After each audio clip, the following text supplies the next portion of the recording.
ఒక పక్కన కేసులే కాదు, ఆఖరికి నక్సలైట్లు అని చెప్పని పేరు మీద ఇవాళ ఎన్కౌంటర్లకు పాల్పడతా ఉన్నాడు.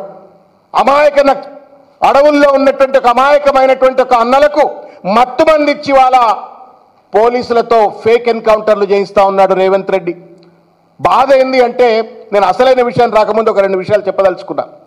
ఒక పక్కన గద్దరన్నను ఎన్నికల్లో వాడుకొని, ఆయన ఫోటోను వాడుకొని, ఆయనను ప్రచారంగా వాడుకొని గద్దరన్న సిద్ధాంతాలను పాటిస్తున్నటువంటి ఒక వాళ్ళపైన ఫేక్ ఎన్కౌంటర్ చేస్తాడు.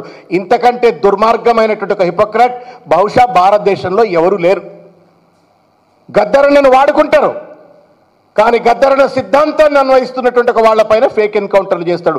ఇది రేవంత్ రెడ్డి యొక్క నిజమైనటువంటి ఒక క్రొకడైల్ నేచర్. ఇది దుర్మార్గమైనటువంటి ఒక క్రొకడైల్ నేచర్, ఇది రేవంత్ రెడ్డి గారిది.